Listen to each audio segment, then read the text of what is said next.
네, 자, 간밤에 수급 상황은 어땠을까요? 요즘 수급이 들어오는 종목 수익률이 좋습니다. 그래서 더욱 귀를 기울여 주시기 바랍니다. 뷰티풀 굿머니 오늘 함께 해주실 분은 루크투자연구소의 임순재 대표입니다. 어서 오세요, 네, 대표님. 안녕하십니까. 먼저 시간의 거래 특징주부터 살펴보겠습니다. 전해주십시오. 네, 시간외에서는 현대차, 수소차 관련주 그리고 네옴시티 관련주가 돋보였습니다. 첫 번째로 유니크 살펴볼 수 있는데요. 시간 외에서 6% 넘게 상승했습니다.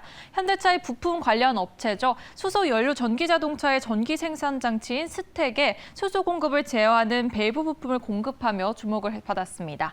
다음으로 평화산업입니다. 9% 넘게 상승했는데요. 자동차 및 일반 산업용 부품 제조업을 하는 종목입니다. 계열사인 평화실공업이 현대차 수소차의 핵심 부품 중 하나인 연료전지 스택 가스켓을 공급한다는 소식에 상승했습니다. 다음 종목은 JNK 히터입니다. 10%가량 상승했는데요. 사우디아라비아 빈살맨 왕세자의 내한 소식에 수소 등 네옴시티 관련 논의를 진행한다는 소식에 수소 관련주인 JMK 히터가 10%가량 상승한 것입니다. 다음 종목은 네오팩트입니다. 원격 재활 훈련 제공 방법 및 프로그램 특허를 가지고 있는데요. 코로나 감염자가 늘어날 것이란 전망에 강세를 보이며 9% 넘게 상승했습니다. 마지막 종목은 코닉 오토메이션입니다. 공정 장비를 제어 및 자동화할 수 있는 소프트웨어 플랫폼과 개발 역량을 갖추고 있다고 주목되며 경쟁 우위 요소를 갖추고 있다고 다시 한번 집중됐습니다. 이상으로 시간의 특징들 체크해봤습니다. 전부 다 개별주네요. 공통점을 찾기보다는 개별 이슈에 의해서 움직였던 시간의 거래의 모습입니다. 이 가운데에서 투자해볼 만한 종목은 어떤 걸까요? 네, 어떻게 시간 내에서 조금 특징적인 게 이제 수소 관련주들이 어저께 장 중에도 그렇고 이제 장 수소. 끝난 다음에 수소 신재생 에너지 주식. 그렇죠. 예. 그 중에 수소가 1, 2, 3위를 다 어제 방금 소개한 것 중에 하나였고요. 예. 그래서 오늘은 이제 유니크 조금 관심 있게 보시면 어떨까 싶습니다. 네. 자동차 부품 회사다라고 많이 알려져 있는데 그 중에서도 수소차 관련된 이제 부품도 생산을 하는 그런 모습들 보이고 있습니다. 대표적인 이제 수소차의 핵심 부품인 수소 제어 모듈을 생산하고 관련되는 이제 제품을 지금 현대차에 지금 납품을 하고 있는 그런 회사다라고 보시면 될 것 같고요. 어떻게 정부에서 수소 경제를 활성화하겠다라는 정책 방향을 제시를 한 그런 측면이 있습니다. 그래서 청정 수소 공급망 구축 및 세계 1등 산업 육성 전략을 발표를 했는데 이러면서 어저께 장중에도 수소에 대한 부분이 상당 부분 시장에서 반영이 됐다라고 보시면 될 것 같고요. 특히 이제 수소 관련된 설비하고 인프라 구축에 2030년까지 47조 원을 투자를 하겠다라고 얘기를 하고 있으니까 전반적인 그런 관심사를 좀 가지시면 어떨까 싶고요. 특히 이제 수소차 같은 경우 어저께 그 폭스바겐하고 BMW에서 수소차 시장에 진입을 하겠다라는 그런 이제 발표가 있었습니다. 그러면서 향후에 이제 수소차 시장이 일단 좀 죽은 거 아니냐라는 그런 이제 얘기들이 많이 나왔었는데 독일 업체의 참여로 인해서 다시 조금 수소차에 대한 관심사가 좀 커질 가능성도 좀 있다라고 보시면 될 것 같고요. 향후에 드론이나 기차, 그다음에 선박 이런 쪽으로도 지금 수소 연료 모빌리티 관련된 기대감이 큰 그런 상황이기 때문에 그런 점도 같이 좀 보시면 어떨까 싶습니다. 네, 어제 보니까 한덕수 국무총리가 세계 1위 수소 산업을 육성하겠다라는 목표를 발표를 했습니다.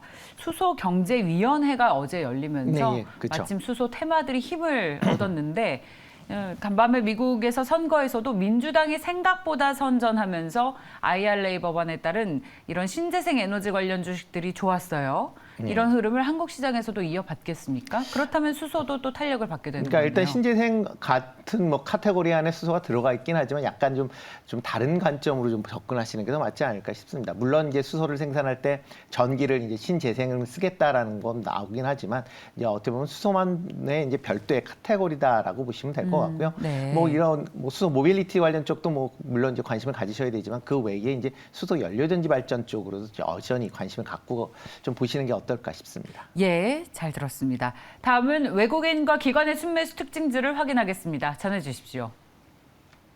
네, 외국인은 바이든 행정부의 전기차 정책 그리고 우크라이나 재건 기대감에 주목했습니다. 첫 번째로 삼성 SDI 살펴보면요. 14거래 연속 담아내는 모습 보였는데요. 차량용 배터리 그리고 바이든 행정부의 전기차 정책의 대표 수혜주로 주목됐습니다. 다음은 현대백화점입니다. 12거래 연속 외국인이 주목하고 있는데요. 리오프닝 효과에 3분기 호실적을 내면서 집중됐습니다. 세 번째는 현대두산 인프라코어입니다. 우크라이나 재건 기대감에 상승하면서 외국인이 11거래 연속 담아내는 모습 보였습니다. 솔브레인 또한 2차 전지 관련주로 주목받으면서 외국인이 9거래 연속 담아냈습니다. 또한 삼성중공업은 에카 소속 연료전지 선박 추진 시스템 개발에 성공했는데요. 수소 선박 시대 개척에 발판을 마련하고 있다고 생각되면서 많은 주목을 받았습니다. 6거래 연속 외국인이 담아냈네요.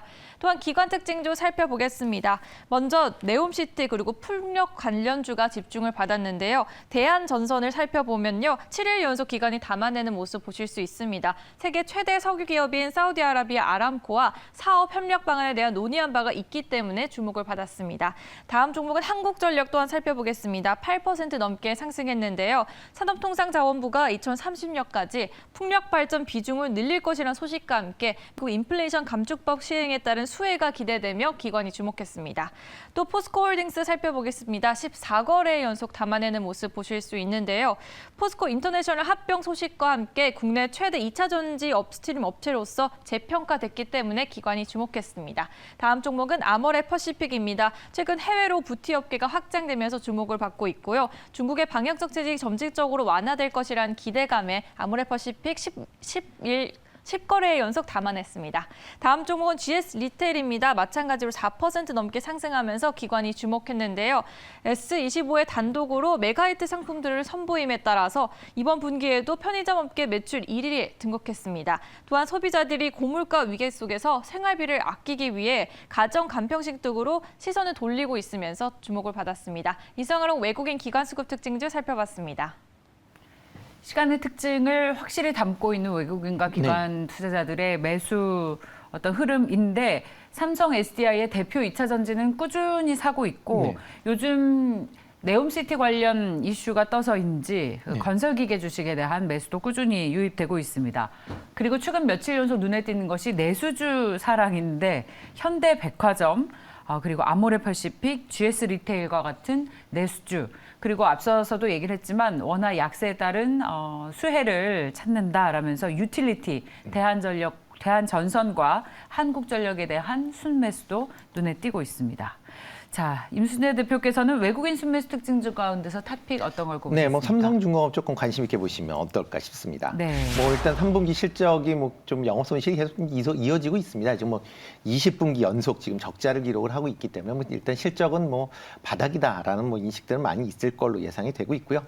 그렇지만 계속 그 올해 내내 이제 그 LNG선을 비롯한 이제 수주가 비교적 잘 이루어지고 있는 그런 상황입니다. 그래서 3분기 말까지 수주 규모가 한 72억 달러. 그러니까 올해 목표가 88억 달러니까 뭐 그거에 한 80% 이상 지금 달성을 한 그런 상황이다라고 보시면 될 것 같고요.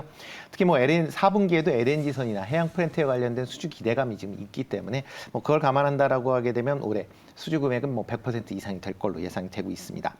뭐 올해보다는 아마 내년 또 실적에 대한 아마 기대감이 좀 시장에서 더 커져 있는 그런 상황 아닌가라는 생각이 들고 있고요.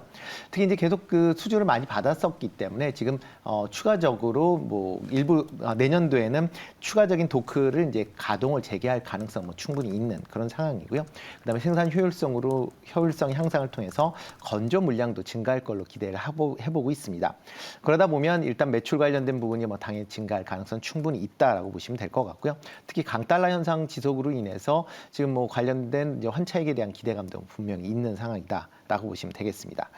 또 해양 플랜트 관련된 수주에 대한 이제 실적 기대감이 지금 계속 있는 그런 상황이고요. 특히 FLNG선, 그러니까 FLNG 관련돼서 과거에 이제 해양 플랜트 관련돼서 삼성중공업이 상당히 어려움을 많이 겪었는데 이런 어려움을 겪는 와중에 또 쌓여 있는 기술로 인해서 또 이 분야로 상당히 지금 기술이 축적되어 있는 그런 상황입니다. 최근에 이제 그 뭐 천연가스 가격이 올라가면서 이렇게 FLNG선에 대한 수요가 다시 증가할 가능성이 있기 때문에 그런 부분도 조금 관심 있게 보시면 어떨까 싶고요. 최근에 이제 죄송합니다. 최근에 이제 후판 가격 그러니까 조선사에서 가장 이제 많은 비용을 차지하는 게 이제 후판 가격인데요. 후판 가격이 철강석 가격이 안정이 되면서 조금 이제 하향 조정될 가능성이 충분히 있는 그런 상황입니다. 최근에 이제 후판 가격 관련돼서 제철 이제 회사들과 지금 한 20만 원 정도 인하를 논의하고 있는 그런 상황입니다. 만약 네. 이렇게 인하가 된다라고 하게 되면 그만큼 영업이익 측면에서 상당히 수익 개선 효과가 있다라고 보시면 될 것 같고요. 뭐 그렇게 된다라고 하게 되면 뭐 올해 실적은 부진하다라고 하지만 내년부터의 실적 개선세는 뭐 확연하게 나타날 거다라고 예상이 되고 있습니다. 뭐 최근에 외국인이 6거래일 연속 지금 순매수를 하고 있는데 순매수 규모가 258만 주입니다. 그러니까 물론 삼성중공업이 뭐 주수는 많이 갖고 있지만 뭐 큰 폭의 순매수를 이어가고 있다라고 보시면 될 것 같고요. 기관 같은 경우도 지금 2거래일 연속 순매수를 보일 만큼 뭐 외국인 기관이 전부 다 관심사항을 갖고 있다라고 보시면 되겠습니다. 뭐 매수 가격은 뭐 어저께 이제 5,400원에 끝났는데 5,400원 정도에서 뭐 충분한 매수 가격대가 된다라고 생각이 되고요. 목표 가격은 이제 전 떨어지기 직전 가격이죠. 5,800원. 손절은 5,000원에 하시면 어떨까 싶습니다. 아, 이제 삼성중공업은 저희 시청자분들께서도 어쩜 저렇게 적자를 계속하냐. 네. 그래도 회사가 건재한 것이 신기하다. 뭐 그리고 삼성그룹이니까 가능했죠. 3분기 어닝 쇼크도 나왔는데 여기 하지만 뭐 계속 해양 플랜트 기대된다는 보고서들도 나오고 있고 네. 저도 늘 보면서 그래서 삼성중공업은 꾸준히 회자가 되지만 상단도 눌려 있고 네, 그렇죠. 그래서 박스권 매매는 가능할 것 같습니다. 네. 하단에서 더 떨어지진 않으니까요. 네. 근데 그런 트레이딩 이상으로 볼 수가 있나? 실적 기대한다는 얘기는 계속 나오고 있지만 네. 실제로 눈에 띄는 성과를 보여준 네, 적이 그렇죠. 아직 뭐 없습니다. 그것까지 나오기 전까지 아마 그러니까 트레이닝 관점은 충분히 뭐 가능하다라고 보여지고요. 일단 아마 1분기 실적 이유가 나와야 아마 좀 더 주가의 상승 탄력이 좀 붙지 않을까라는 생각을 해보고 있습니다. 네, 자 요즘 내수주들에 대한 매수 유입이 눈에 띄는데 기관 순매수 특징주는 뭡니까? 네, 그 중에서 아마 GS 리테일 좀 관심 있게 보시면 어떨까 싶습니다. 뭐 3분기 영업이익은 뭐 전년도에 비해서는 뭐 조금 부진한 그런 모습을 보였지만 시장 예상치는 상회를 했고요. 특히 이제 매출 같은 경우는 한 9% 증가하는 뭐 3조 원에 육박하는 그런 이제 매출 성과를 기록을 했습니다.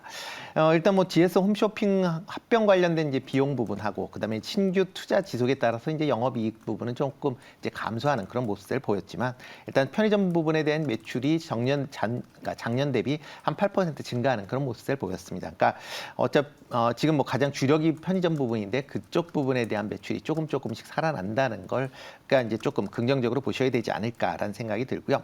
특히 이제 내년부터 아마 실적 개선세가 아마 좀 더 올해보다는 나아지지 않을까라는 생각을 해보고 있습니다. 특히 편의점 부분에 대한 이제 경쟁력 강화를 위해서 지금 여러 가지 뭐 투자를 하고 있는 그런 상황이고요.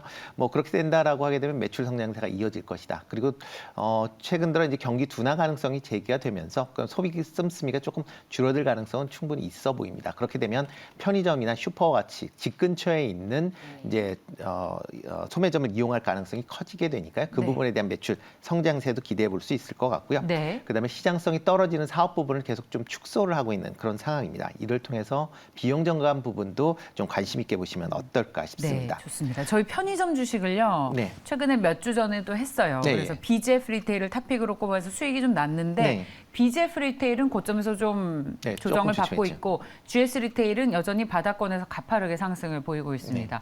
그래서 부담스러운 것이 이 편의점 주식은 꼭 같이 가잖아요. 네. 동행해서 가는데 BGF 리테일이 먼저 갔다가 지금 빠졌는데 GS 리테일도 가파르게 올랐다가 그런 자리라서 지금 좀 부담이 됩니다. 네, 일단 그렇지만 이제 사업 구조상으로 보면 약간 좀 다른 이제 갖고 있다라고 보시면 될 것 같습니다. 그러니까 BGF 같은 경우는 이제 편의점 중심적으로 이제 사업 구조가 개편이 되어 있기 때문에 네. 편의점 실적에 따라 이제 즉각적으로 반응을 하는 거고요. 네.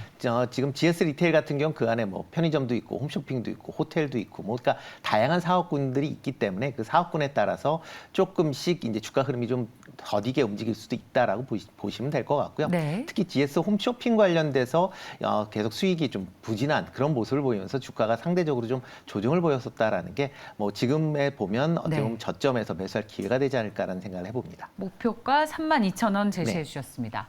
사모펀드 특징주도 확인해 볼까요? 전해 주십시오.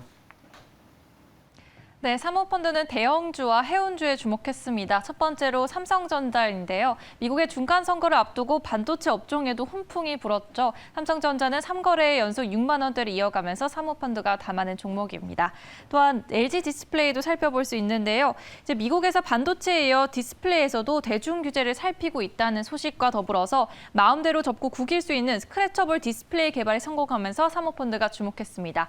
다음으로는 HMN과 페노션, 해운주죠. 중국의 코로나 정책 완화 기대감으로 주목을 받았었는데요. 이제 특히 HMM은 양호한 컨테이너 시황과 수익성 개선 노력이 돋보이며 사모펀드가 주목했습니다. 마지막으로 대창단조 살펴볼 수 있습니다. 중국 정부의 경기 부양 투자 수혜 및 인도 법인 설립으로 이익 개선이 기대되고 있는 상황인데요. 10월에 중국 당대회에서 중장기 경기 부양을 위한 정책에 따른 수혜가 기대되며 사모펀드가 주목해봤습니다. 이상으로 사모펀드 특징주 함께 체크해봤습니다. 삼성전자를 사모펀드가 요즘 계속 매수하는 게 눈에 띄는데 저희 플로라님이 삼성전자 이제 겨우 매수가라고 이런 분들 많으실 거예요. 그렇죠. 6만 원이면 겁니다. 네. 다행입니다. 8만 원대 사신 분들도 많아서 이외에 또 요즘에 해운주들 눈에 띄고요. 네. 그리고 해운주들 디스플레이가 조금 더 포함됩니다. 조심하실 필요는 아직까지 있지 조심해야 않을까 된다. 생각이 듭니다. 자, 저희가 이제 짧고 굵게 네. 사모펀드의 탑픽을 전해주시겠습니다. 네, 아마 대창단조 조금 관심 있게 보시면 어떨까 싶습니다. 네. 건설 장비, 하부 주행체를 이제 생산하는 그런 업체다라고 보시면 될 것 같고요. 매출의 절반 정도가 글로벌 업체에서 나올 만큼 해외 매출도 큰 비중을 차지하고 있습니다. 전방 산업이 건설 기계에 계속 이제 실적이 좋게 나오고 있습니다. 조금 전에 거듭 말씀을 하셨는데 관련된 매출 성장세가 있다 보니까 대창단조도 관련된 매출이 상당히 좀 증가할 것이다라고 예상이 되고 있고요. 중국 매출에 대한 건설기계 업체가 이제 중국 매출이 상당히 컸었는데 중국 매출 비중이 계속 줄어들면서 북미나 아니면 신흥시장에 대한 매출이 계속 늘어나면서 전반적인 이제 매출세가 이어지고 있는 그런 모습을 보이고 있습니다. 대창단주 측면도 아마 그런 관점에서 같이 이해를 하시는 게 좋지 않을까 싶고요. 내년에는 인도 법인에서 본격적인 이제 공장이 가동이 되면서 아마 추가적인 매출 성장세가 예상이 되는 그런 상황입니다. 사모펀드가 지금 10월 12일 이후에 지금 꾸준히 지금 순매수를 이어가고 있습니다. 그래서 72만 주 가까운 이제 순매수를 보이고 있고요. 외국인 같은 경우도 10월 25일 이후에 58만 주 정도 지금 순매수를 보일 만큼 외국인 기관의 이제 순매수가 좀 탄탄하다라는 것도 강점이 아닌가 싶습니다. 매수 가격은 어저께 6,600원에 끝났는데 그보다 조금 조정을 받은 한 6,500원대 매수하시는 게 어떨까 싶고요. 목표는 7,500원, 손절은 5,800원 하시면 좋을 것 같습니다. 네, 사모펀드 특징주로는 대창단조를 탑픽으로 꼽아주셨습니다. 루크투자연구소의 임순재 대표와 함께했습니다. 잘 들었습니다. 네, 고맙습니다.